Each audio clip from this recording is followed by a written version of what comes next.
A 737 crashes into a small turboprop sitting on a runway, completely mangling it.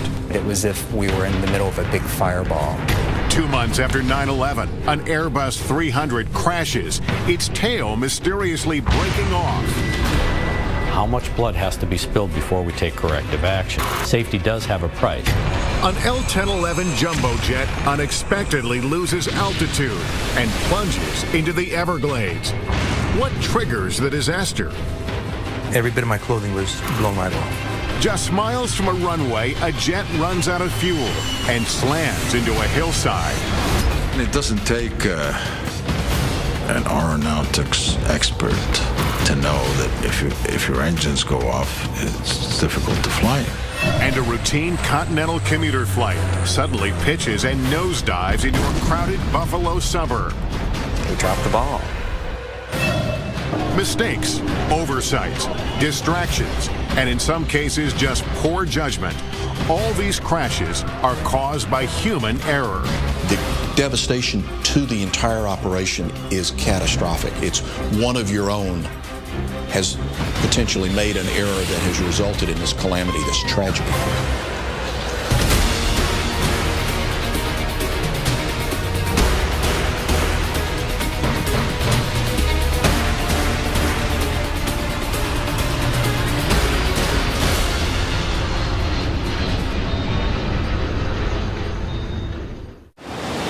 There are many reasons why planes crash: poor weather conditions, mechanical difficulties, and structural failures. But according to a study published by the FAA, more often than not, the cause is just plain human error. Human error shows up in about 80% of aviation accidents. If you find something that's mechanical in an airplane, you can change it. Changing how humans think or how they react under a given set of circumstances is much, much more difficult. In this hour, dramatic animations will put you where no camera has ever been, up close to show how and why these disasters occurred. It appears to be a normal landing as U.S. Air Flight 1493 lowers its main landing gears onto the runway at Los Angeles International Airport. And then, in a flash, that's a hill. The 737 smashes onto a commuter turboprop that is sitting on the same runway, crushing the smaller plane completely. The window next to me started melting.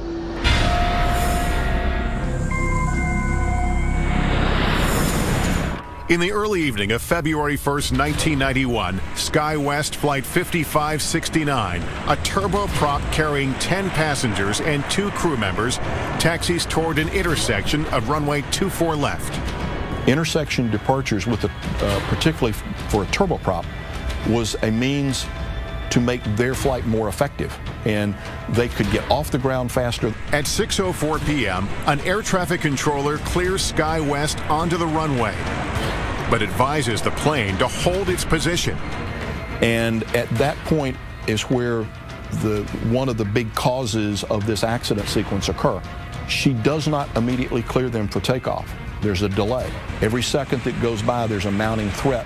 That's because minutes earlier, U.S. Air Flight 1493, a 737 that began its journey in Syracuse, New York, had been cleared to land on that same runway. All they see is the menagerie of lights. It looks, in their mental picture, it looks like a normal landing runway. And as they're flying closer and closer, they still can't discern airplane lights from runway lights. They're all the same color.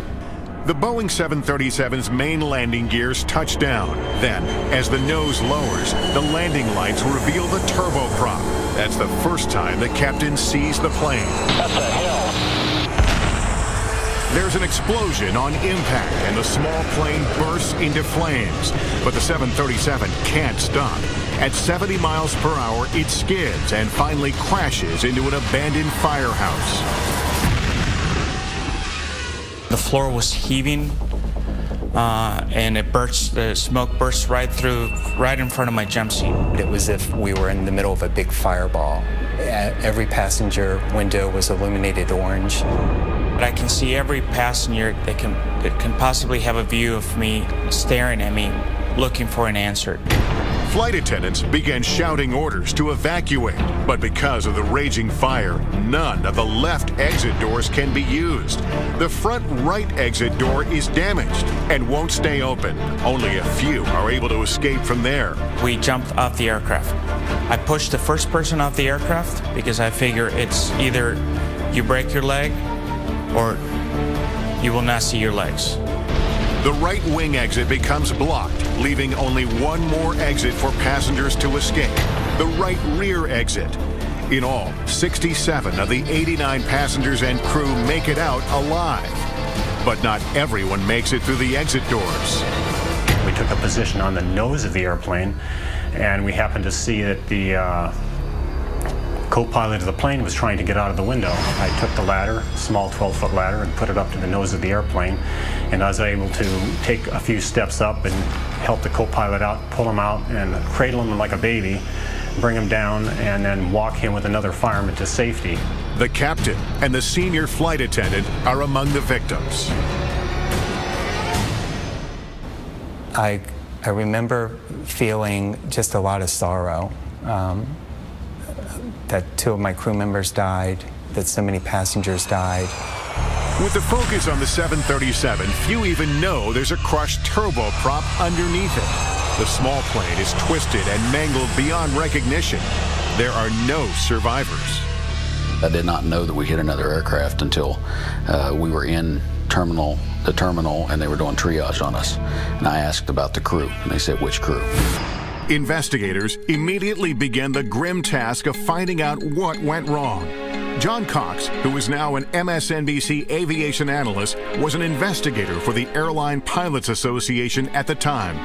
As an aircraft accident investigator, it's one of the tougher ones that I have worked because there were still, some of the bodies were still in there. These things are always catastrophic to work. But it is absolutely vital that a group of people do this job so that we understand what happened and don't have a reoccurrence. While poor visibility from the tower to the runway and glare shining into the tower are part of the problem, investigators focus on air traffic control. Air traffic controllers, as a matter of routine, multitask. 929, take Victor, right turn 31 right and hold short of whiskey. They're issuing landing clearances, takeoff clearances, so the multitasking on that evening would not have been unusual. It is very unusual for a controller not to remember that they have an airplane in position on a runway. But according to the NTSB, that is exactly what happened. It turns out that the local controller simply forgot that SkyWest was sitting on the runway intersection. There were some things that were going on that did get her distracted. 1493 checked in. She looked. The runway end was clear, and it was just a human error. I wouldn't expect that anyone on the SkyWest to have ever understood what happened. It was instantaneous.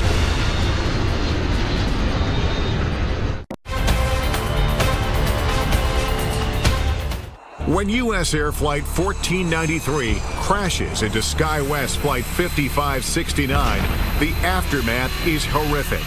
22 people on the U.S. Air flight, including the captain, are killed. All 10 passengers and 2 crew members in the small SkyWest plane also die. I wouldn't expect that anyone on the SkyWest to have ever understood what happened. It was instantaneous. At the NTSB hearings, the air traffic controller, Robin Washer, testifies that she initially thought it was an act of terrorism. U.S. Air 1493 came over the threshold normally. When the aircraft blew up, I assumed that the aircraft had a bomb on board, then it blew up. Then Washer remembers another plane was on the runway. I went to the ground control and I said, see if you're in contact with SkyWest 569. I went to the supervisor and I told her, I said, this is what I believe U.S. Air did. She has a responsibility to ensure its safety from other traffic. That didn't happen. The sound was almost overwhelming.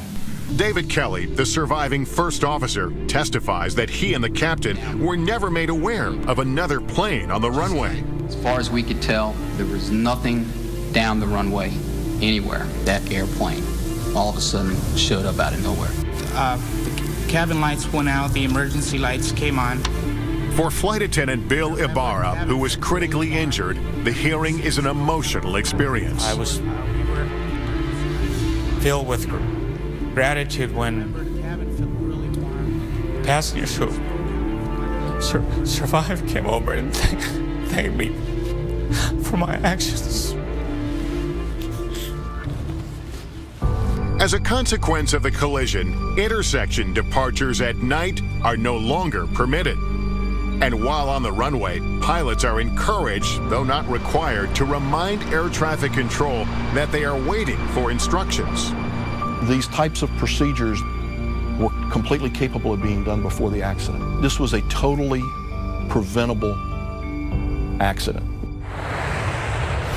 Across the country, and nearly 2 decades later, another crash caused by human error. Continental Connection Flight 3407 nears the Buffalo Airport for landing. The turboprop suddenly pitches up, stalls, and goes into a series of terrifying rolls. The pilot fights to gain control, but the plane plummets 1,600 feet into a house. This aircraft was 5 miles out, and all of a sudden we have no response to that aircraft.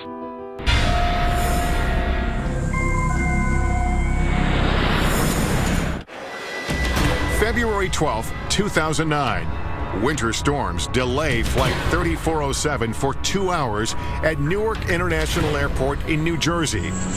Once it departs, the flight takes only an hour to Buffalo.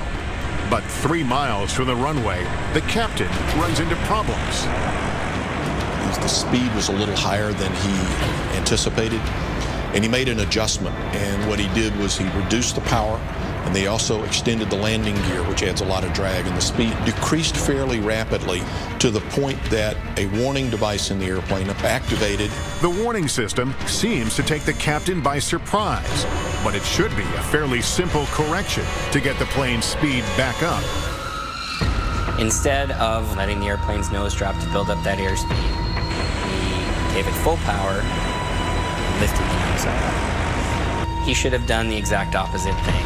Planes generally fly at a slight nose-up angle. This makes air move faster over the top of the wing than the bottom. This creates the important difference in pressure needed for lift, which allows planes to fly. But with too much pitch, the air pushes against the wing, not flowing across it, causing the plane to stall. And when it stalled, the airplane became unstable. It rolled off to one side, then another. He continued to have the nose up. The plane's stall protection system tries to take over by lowering the nose to gain airspeed. But the captain repeatedly pulls the nose back up, essentially putting the plane back into a stall. After 3 stalls, recovery is impossible. The plane crashes in the town of Clarence Center, 5 miles northeast of the Buffalo Airport. Everyone on board is killed, as well as 1 man on the ground. One of the victims is the daughter of former Continental pilot Mike Loftus. Mallow was going up to a reunion game. Basically, it was a alumni game at Buffalo State College for the women's program. I think I turned the TV on that night to watch it for a brief moment, and that was when I had all those flames, and I turned the TV off. One question investigators have is why the captain responded incorrectly when the plane stalled. According to the NTSB, part of the problem may have been the pilot's basic skills. The report states Captain Marvin Renslow never revealed to Colgan, the regional carrier for Flight 3407, that he had failed several certification exams. He apparently wasn't completely honest in reporting those. But while he was at Colgan, he had also not passed some of the tests and the check rides that he had had. Captain Renslow eventually passes all the required tests. Colgan points out that their crew training meets or exceeds requirements of the FAA. But former Inspector General of the Department of Transportation, Mary Schiavo, points to what she sees as a problem with the regional airlines in general: cost-cutting. Their whole model, business model, is to fly inexpensive aircraft and save a lot of money because they have a fixed price contract. So if they can fly cheap planes cheaply, they make money under their contract. If they have more expensive pilots and more expensive planes, they don't. The Regional Airlines Association disputes that and told NBC News their focus is on safety, professionalism, and reliability of service. Still, there are differences within the industry on how much flying time is required to pilot a commercial airplane.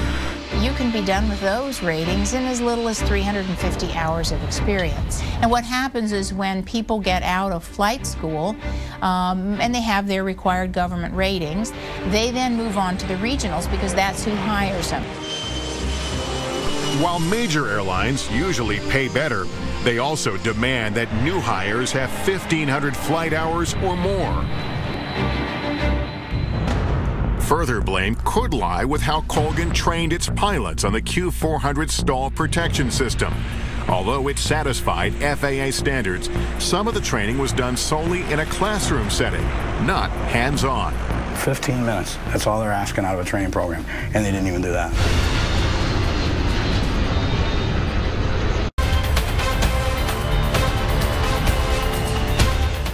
When Continental Connection Flight 3407, operated by Colgan Air, crashes into a Buffalo suburb on a wintry February night in 2009, there are no survivors. The tragedy raises many questions. The airspeed decreased, and after further pitch and roll excursions, the airplane pitched down and entered a steep descent from which it did not recover. One question investigators have is why the captain responded incorrectly when the plane stalled. According to the NTSB, part of the problem may have been the pilot's basic skills. The NTSB report also focuses on crew fatigue. Both the captain and co-pilot spent the night not in a hotel or their own beds, but instead in a crew lounge, against Colgan policy. And once behind the controls, they violated the sterile cockpit rule, which may have been the cause of their distraction. During takeoffs and approach to landings, the pilot and the co-pilot, the entire crew, can talk about nothing but the flight at hand. The idle conversation that was going on seems to have distracted them long enough for the aircraft to get to that point where it was a jarring moment that caused him to react.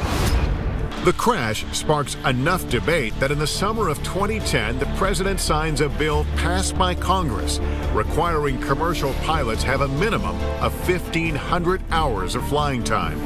But even beyond that, there are a score of other safety provisions. They would require the FAA to get much more tough on pilot fatigue.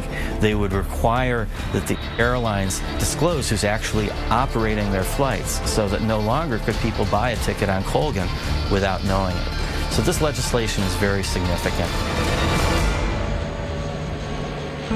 The companies let them down a lot. They didn't give them the tools they needed, I think, is really what it came down to. You got two relatively inexperienced pilots. It's the fact of life.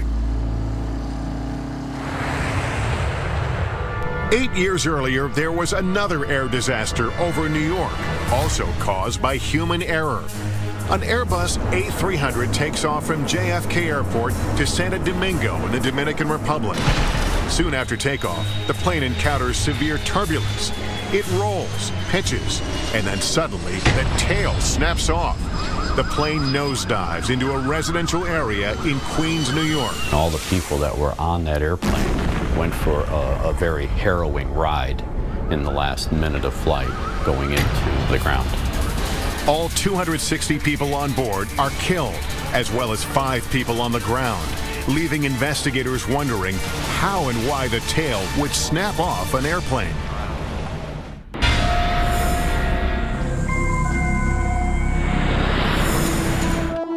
November 12, 2001. It is a bright, sunny fall morning as American Airlines Flight 587 climbs into the sky.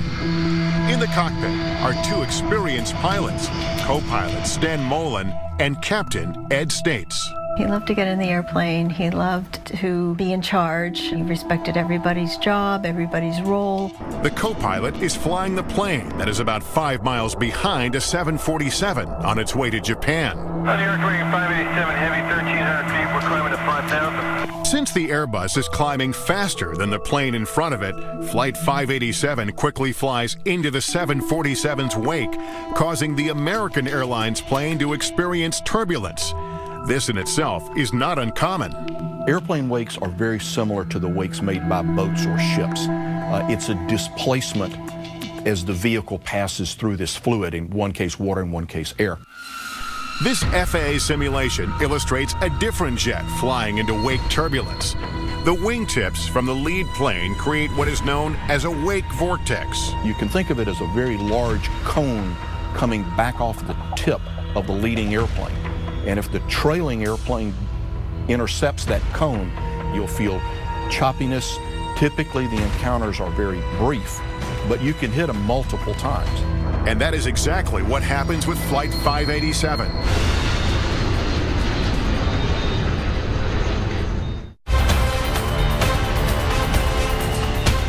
An Airbus A300 takes off from JFK Airport to Santo Domingo in the Dominican Republic.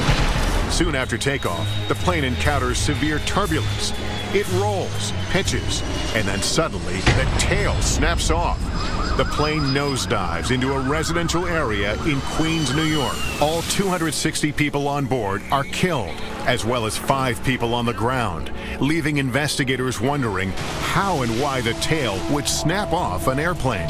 The co-pilot is flying the plane that is about 5 miles behind a 747 on its way to Japan. Since the Airbus is climbing faster than the plane in front of it, Flight 587 quickly flies into the 747's wake, causing the American Airlines plane to experience turbulence.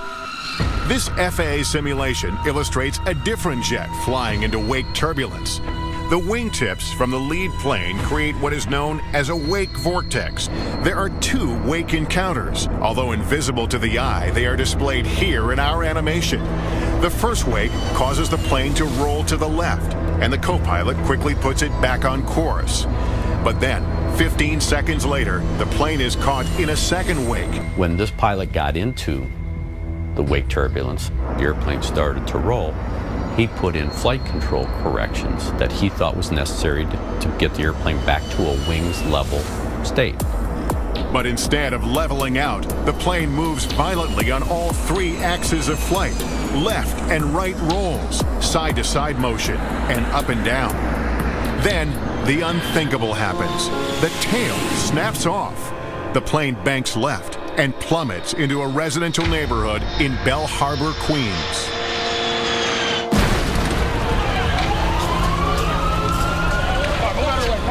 Just 2 minutes and 24 seconds after a routine takeoff, everyone on Flight 587 is gone. Go ahead. Yeah, just to let you know, we saw a huge, tremendous amount of black smoke south of Long Island. Captain Ed States' wife, Mary, is home when she finds out about a crash in Long Island and contacts American Airlines. I got one of the chief pilots in New York. And it wasn't wasn't the ideal way of telling me, but I said, was Ed the pilot? And they said yes. A devastating loss of life, a horrible scene in a residential neighborhood.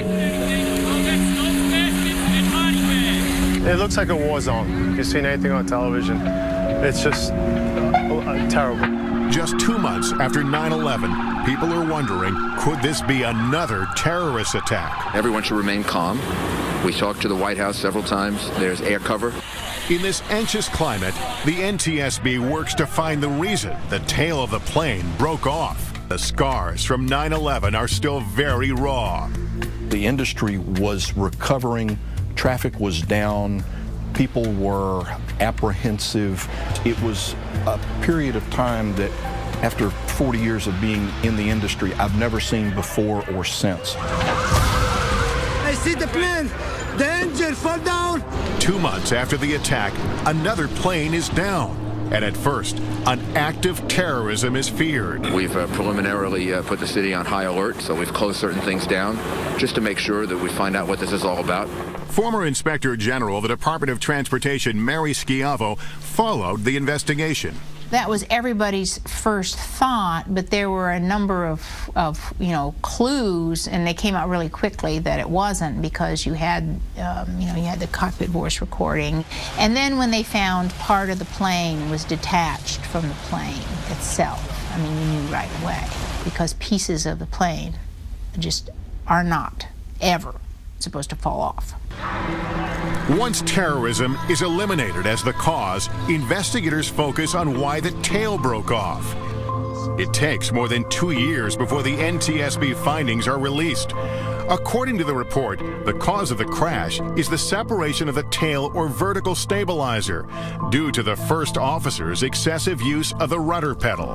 The entire vertical fin, which is the vertical stabilizer as well as the rudder, separated from the fuselage, and the airplane at that time became no longer controllable. Normally, pilots only use controls called ailerons and flight spoilers to roll the airplane to wings level.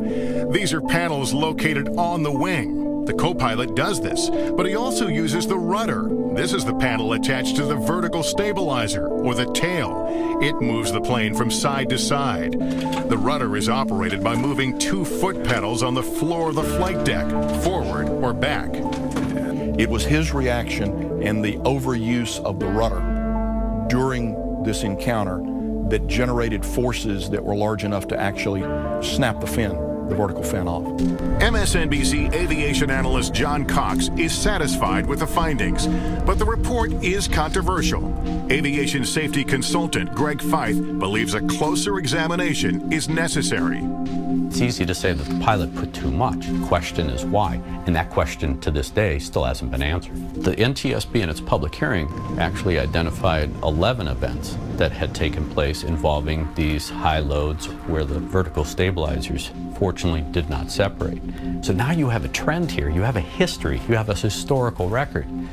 But what I see in their investigation was they looked at all of these things in isolation rather than trying to find not only why the loads occurred, but how they occurred. And Mary Schiavo believes there is another issue. In their accident investigation, they have to rely on the manufacturers.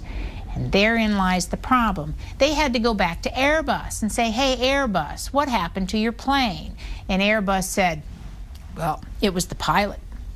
The pilot used the rudder too aggressively. Why would you ever construct a plane and ever have the control system in the plane such that if it's used in a way in which it's allowed to be used, your tail would come off? It is unthinkable. Airbus told NBC News that it was not a design flaw that caused the tail to break off. It was pilot error. The NTSB, in fact, did determine that. It also found that the American Airlines training program overemphasized the use of the rudder pedal inputs. Going a step further, John Cox says the rudder should never be used in wake turbulence. The best response would have been to let the airplane's natural stability work through it. The airplanes are naturally very stable, and so put some control input in to bring the airplanes back toward wings level and let it fly out, and it'll settle right down. American Airlines told NBC News that it continues to be disappointed with the NTSB findings and believes that the design and rudder sensitivity were at fault. A decade after the crash, the report stands as written. But in August 2010, the NTSB started re-examining similar incidents and urged agencies to take a closer look at the rudder design. Pilots now understand you don't have to move the rudder that much as far as the pedals are concerned to create a large aerodynamic force. It's a powerful tool in helping the pilot in roll control. So be sensitive to the fact that, hey, if you're going to move this, you better use it as a last resort. But this knowledge came at a very steep cost. There is this adage out there in the aviation industry, how much blood has to be spilled before we take corrective action? Safety does have a price. Coming up, without warning, a plane crashes into the Everglades. The tail actually turned over, and when it did, the floor underneath me split and I dropped out.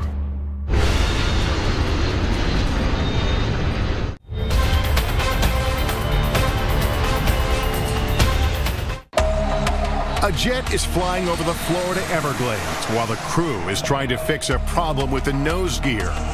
It shouldn't be a crisis situation, but it quickly becomes one. The L-1011 crashes into the swamp, killing more than 100 people. What amazed me was they said that it was unsurvivable. How do you come out of that?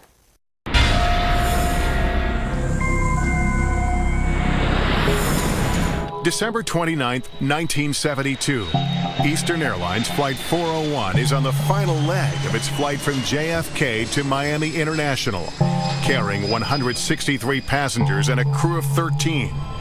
Ron and Lily Infantino were just married 20 days before and are now returning home from their honeymoon. It was a perfect flight, smooth, calm air. It was just a very dark night. The L-1011 is just 5 miles from the runway when the pilot extends the landing gears. Green lights indicate the main landing gears are down, but the nose gear indicator remains dark. The nose gear showed that it wasn't either down or up. It didn't say what position it was actually in. So they broke the approach and advised air traffic control that they needed some time to sort through a technical problem. Unaware of what's going on in the cockpit, Flight Attendant Beverly Raposa feels the plane turn away from the airport. I wasn't concerned because, I mean, things like that happened, and if there was a problem, we had a phone by each of the flight attendant seats. If there was a major problem, the pilot would have called us. To troubleshoot the problem, the L-1011 climbs to 2,000 feet and heads west towards the Everglades. The captain then puts the plane on autopilot. Everybody wants to find the solution. That's just nature. We're human. We want to accomplish the mission. The crew suspects nothing more than a faulty light bulb. The co-pilot starts to replace it, but he can't get the new bulb to go in. And this is where the insidious nature of human error begins to show itself. Ideally, someone does nothing but monitor the autopilot. But with the difficulty that the first officer was having with the bulb, the captain, understandably, wanted to try to help him. No one was concentrating on monitoring the autopilot. The crew is unaware that the airplane is slowly descending from 2,000 to 900 feet. Then from the control tower, they hear, "How's it going out there, Eastern?" And the first officer looks up and realizes something's wrong with the altitude. And he said, "We're still at 2,000, right?" The captain begins to look and says, "What happened to the altitude?"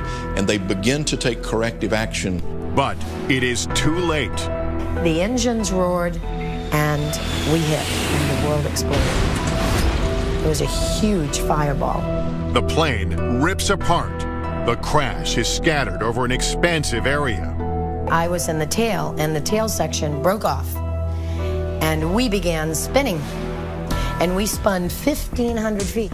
And at the end of the spin, the tail actually turned over. And when it did, the floor underneath me split and I dropped out.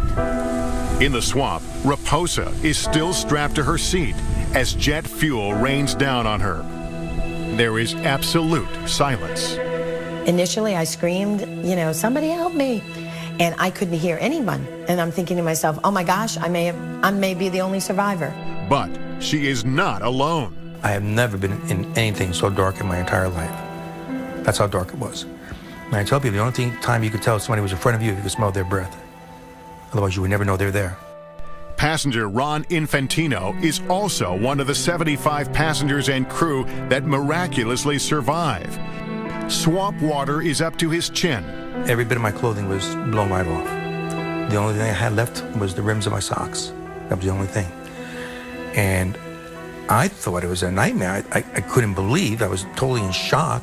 And then, of course, I'm yelling for my wife, and that was the last I ever saw of her. I never saw her again. Ron's wife, Lily, actually survives the impact, but is knocked unconscious and drowns face down in the water. The captain and co-pilot are also killed, along with 98 others. But what caused the plane to crash? The mystery lies in why the autopilot suddenly failed to hold its altitude. It turns out it wasn't a mechanical failure, but rather human error. According to the NTSB report, when the captain leans across to help with a light bulb in the landing gear indicator, he hits the control column, shutting off the autopilot. The warning chime went off, but no one seemed to notice. The crew not only didn't respond to it, they didn't actually hear it, or if they did, they didn't process the significance of it. It turned into a fiasco. Everybody was concentrating on this light bulb. Further deepening the tragedy, investigators discovered the nose gear had been down the whole time. It should be noted that planes can still land safely with just the main landing gear like this. But aviation experts say the crew followed the correct procedure. Pilots always carry reserve fuel on the airplanes so that there wasn't a pressing time criticality of we have to go land now. If they landed with the nose gear up, it's going to cause damage to it. It's going to be out of service for a period of time. There's going to be an investigation. Out of this 1972 tragedy came Crew Resource Management, or CRM, a training requirement that now ensures that someone must always monitor the airplane flight path. If there's a problem today, that crew resource management means the captain has to designate somebody to stay in control of the plane while they try to resolve the problem, whether it's in the cockpit or whether it's in the cabin. Improvements have also been made to the autopilot. The warning system is louder, and more force is required to disengage it. They were so distracted with the light bulb that nobody, literally nobody, was flying the plane. Could you imagine?